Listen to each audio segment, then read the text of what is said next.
Hi, Robin with Oxy-Dry. And what can I say? This is it's 12 years old. The gentleman that was living in here, older fellow, he's been here 12 years. Actually, the carpet's 15 years old, and he's been here 12 years. And it's really, really beat to heck over here. All mushed together. The texture, this is a kind of I guess you call it an embossed pattern on this carpet, but it is really worn. So anyway, let's vacuum it.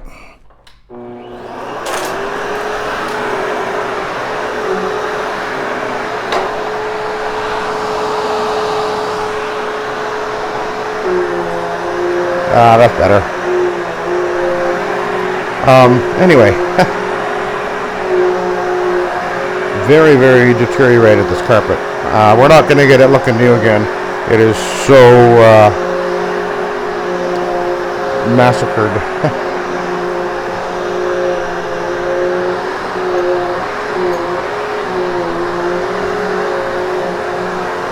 So I want to take a few minutes, if I can, and kind of talk about why I clean carpets the way I do, and what kind of is the thinking behind it. There's some one of the things that sets me apart from most carpet cleaners is that if you go back and watch my videos over the years, I'm always talking about shower feeding. And back when I began 29 years ago, it actually kind of goes back to even before that, and why I think the way I do about this. I realized many years ago, because of my background with all the different methods that I've cleaned with, that when I started up Oxy-Dry, what I was looking for was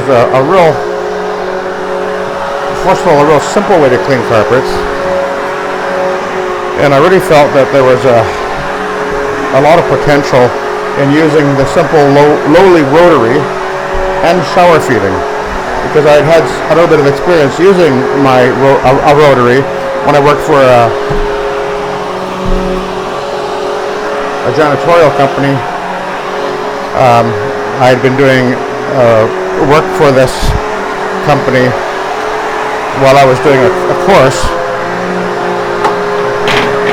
and on the weekends I would go with a portable machine and take care of some commercial accounts that he had, and that's where I started really getting frustrated with the filling and the dumping of the portable machine, because on these commercial accounts that he had, sometimes the only water source was on the other side of the building, and using a 10-gallon portable, because that's all you could use in these buildings was a portable. It was highly inconvenient, and I began to wish there was a different way. And it was around about that time, I'm not sure, I can't remember exactly when it was, but I had purchased a 13-inch rotary that had a tank on it. And one day I was doing some of this work, and I thought, I wonder if I could just put cleaning solution in the tank of this machine and shower feed it onto the carpet with a pad and clean that way. Now this was way back when this really wasn't done. I don't know that anybody, maybe some people were doing it, but this was not your standard way of doing things at all. But I started fiddling around with it, and that's when I began using it, and I worked doing that for a little bit, and then I actually got out of carpet cleaning for a bit, and then it was a few years later, about 2 or 3 years later, when I decided to start Oxy-Dry, which is what we've been operating now for 29 years, that I considered what my different options were for a carpet cleaning method, and I thought, you know what, I really think there's potential using a rotary machine and shower feeding. And I just felt that was there was a real possibility that this could work as a good method. Now that was way back 30 years ago, I guess, almost. And there really was very poor choices, or a few choices for pads, and the cleaning chemistry was nowhere near the quality that it is now. Back then, there just wasn't much choice. But anyway, I had this idea, and so I started off with it. And of course, back then, I also was using the ozone, but that doesn't really relate to the use of the shower feeding as opposed to spraying the carpet. But anyway, I did over the years. I started up using my rotary with the shower feed, but I didn't always do that. There was a time there where I actually did, probably for a couple of years, I guess. I experimented with using a spraying system. I actually, this was before the battery-powered sprayers were out there, and of course there's always been the pump-up ones, but for a while there, a lot of guys were using the Pepsi sprayers, where you would fill them up with compressed air, and I did that for, I guess, a couple of years maybe. I messed around with that for a while, and I compared it with using the shower feed, and I guess in the end, what I determined was that obviously both ways of doing it certainly work, but there were lots of advantages, I felt, to going to the shower feeding.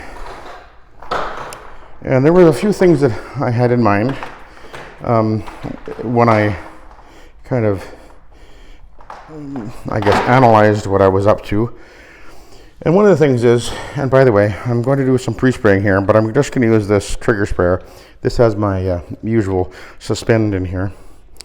And this is, when it comes to pre-spraying, this is, at least for residential carpets, this is usually the extent of it. And this carpet, being as soiled as it is, because it's not just worn, there's definitely soiling here.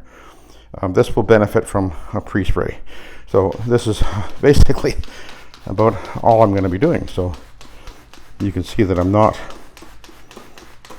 over wetting it. I'm always aware of the dry time, and I think that comes a little bit from my background, where I years back, '86, started a company using the Host dry powder system, and that's when I kind of got it lodged into my brain that people would really like a method that where the carpets would dry within an hour or less, if at all possible. And that's sort of always in the back of my mind, and it's kind of been the way we've promoted and marketed Oxy-Dry, or the carpet cleaning, as a not low moisture, but my goal was always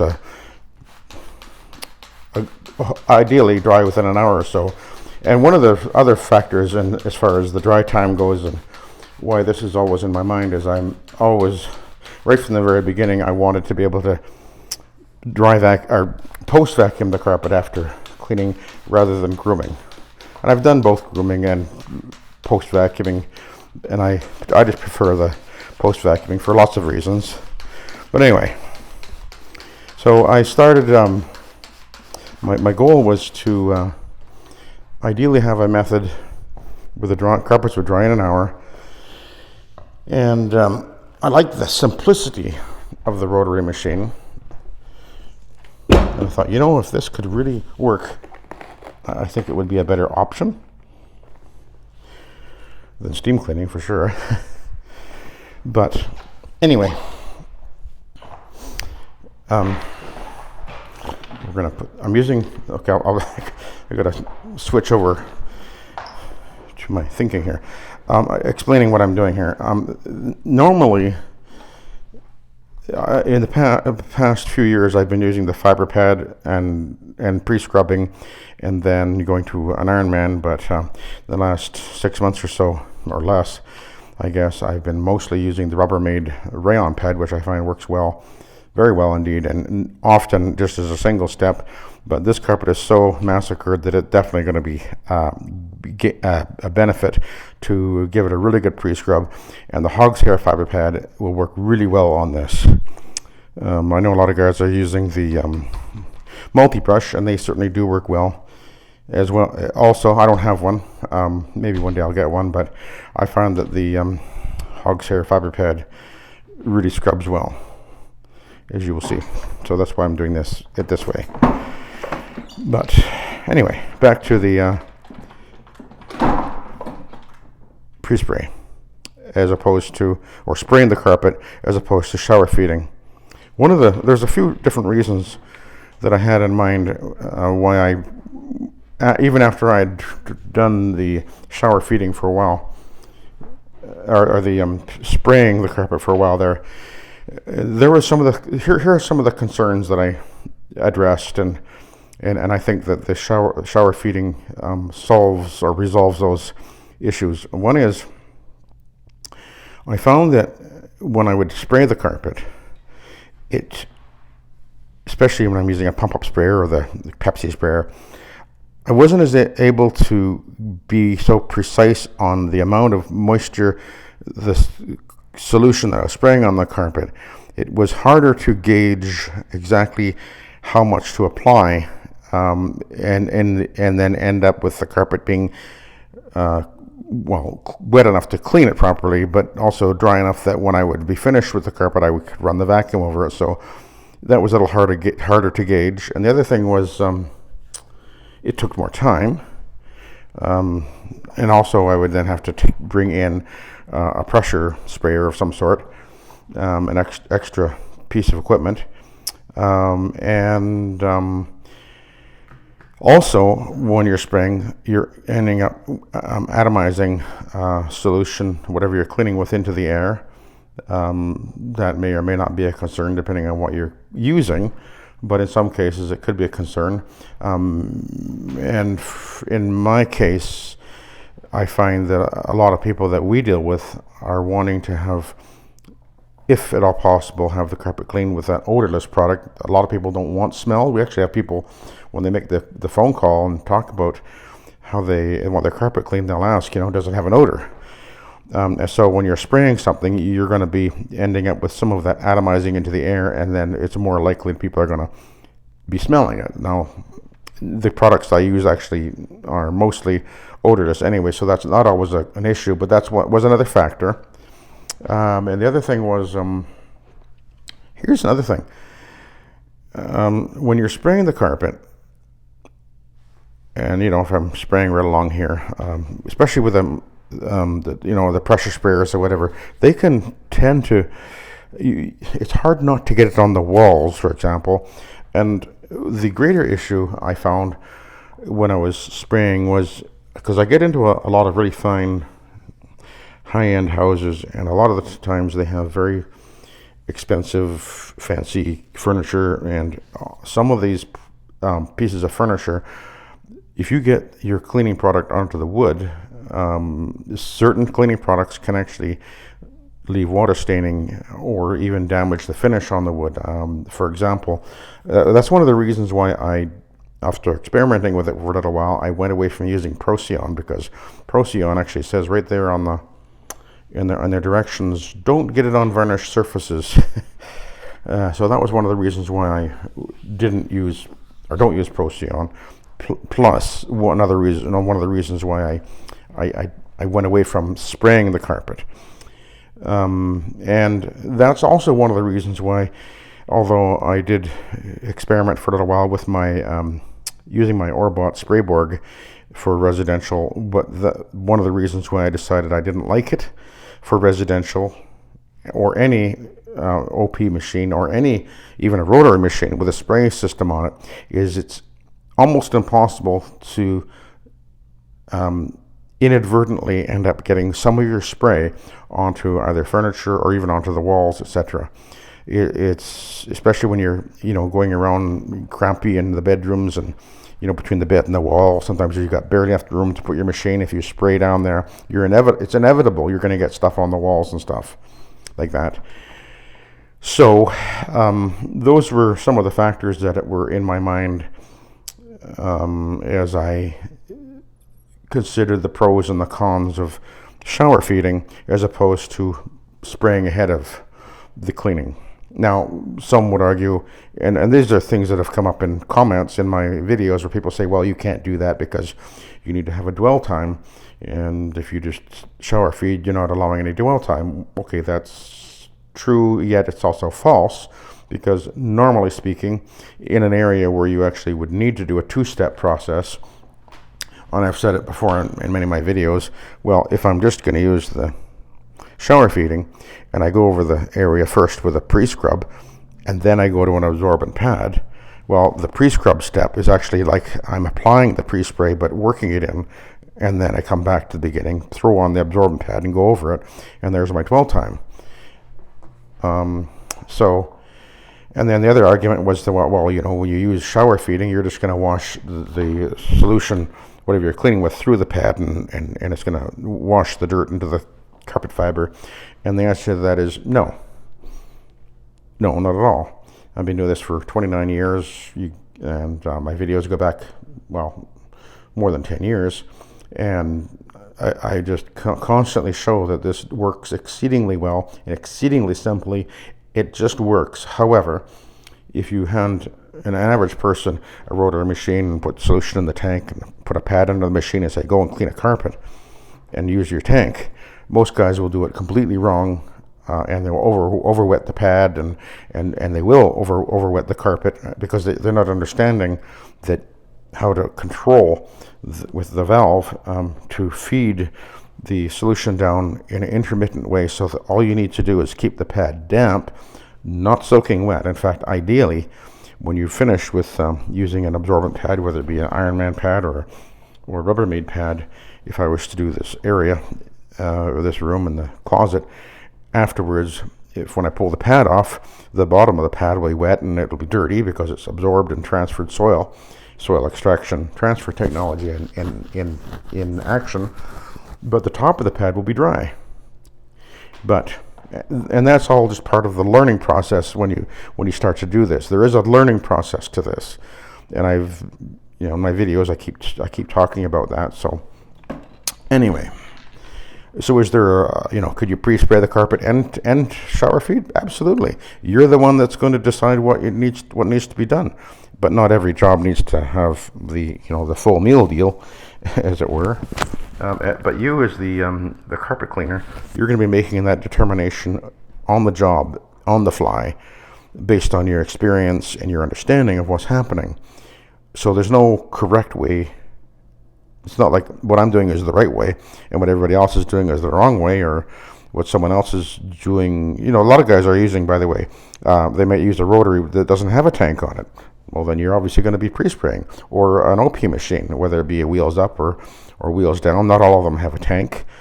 The Challenger, of course, is a OP machine with no tank, and obviously you have to spray. So there you go. And a lot of guys, maybe you've been you're used to spraying the carpet, and so it's a bit of a habit. It's hard to break a habit if you're comfortable with it, and but over time, I think that if you're new to this idea of doing it this way, you're not going to feel very comfortable with it at first. But as you get the hang of it, I predict that you will actually realize that you're going to like it a lot, because it simplifies your life. Now, you saw me apply some pre-spray to this carpet using the trigger sprayer. That's normally all I do, and normally all that you need to do. But in some cases, I might have to use a pressure sprayer and really apply a lot more. But my approach to carpet cleaning is, I guess I'm sort of prejudiced toward, and I always have in the back of my mind that I want to leave the carpet ideally dry within an hour. That's always in my mind. Now, for some guys, that's not important. That's never been really your approach to carpet cleaning. Whether the carpet dries in an hour or dries in 3 hours, even though you're VLM, for you that it's not a big deal, and it may not matter, particularly if you're doing a lot of empties. But I've had a different philosophy and an approach to carpet cleaning, and it affects everything that I do. So, and it's not that it's wrong either way. It's just it's a different way to do it. And by the way, in case you're wondering, this is just the pre-scrub step, so I'm not necessarily going to be going over every inch of the carpet. I'm really only needing to do this pre-scrub where it needs it. So anyway, I just wanted to just touch base with on this subject because somebody had been talking to me about pre-spray or not pre-spray. Recently I had a carpet cleaner. We were having a conversation about this, and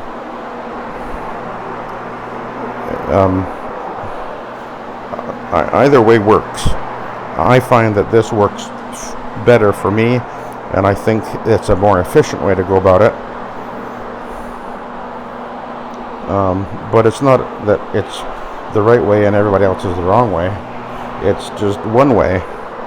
And that's one of the nice things about this is, I'm going to cough, hang on a sec.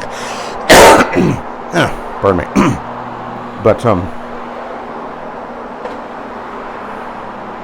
you know, in the end, although we have a few different ways of approaching how we do things, we're going to get the end results, or if we are going to get the end results we want, then we're going to have a successful business. So,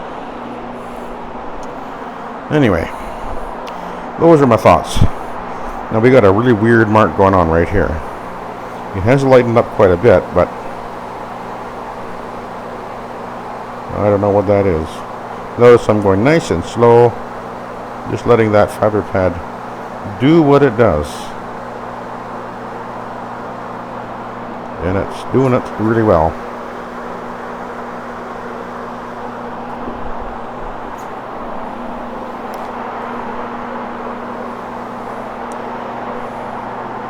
Now I know a lot of guys, I mentioned that a lot of guys are using the multi-brush. I used to use a multi-brush probably about 10 years or so ago. Actually, it must have been at least that long ago, because I don't think I've got any videos of me using it. For a few years I used the multi-brush all the time, but I went away from it when I started to use the fiber pads. That's when I went away from it. I found that I was getting the results I needed, usually faster, and in most cases I felt that it was better with the fiber pads. And I think because it has a far greater contact area, and I got tired of cleaning the multi-brush too, because it would choke up really quick. But yeah, that definitely would be a good idea to have one for those jobs where I would think I would use it.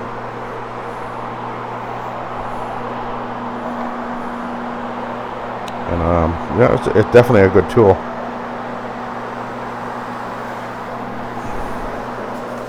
I'd have to buy a special clutch though, because the standard one that it comes with won't work on my machine. I can get it from Malish though. I know they have it already looked. Okay, I got that edge pretty good there.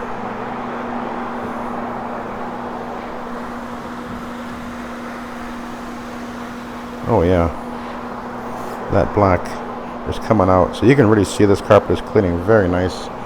But look at how it's lifted the pile and separated the yarn again.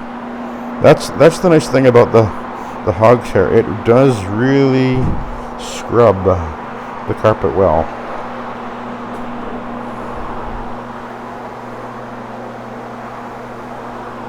So I'm just going to go over this a little bit more.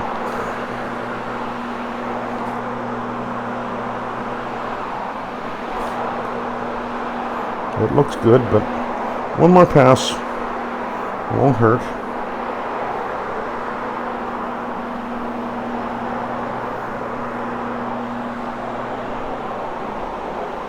Okay.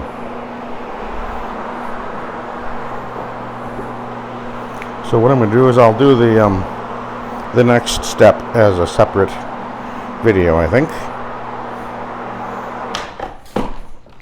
So I'll let you go, and I'll do I'll use the Rubbermaid, but I'll do a separate video. So anyway, thanks for watching. Have a good day.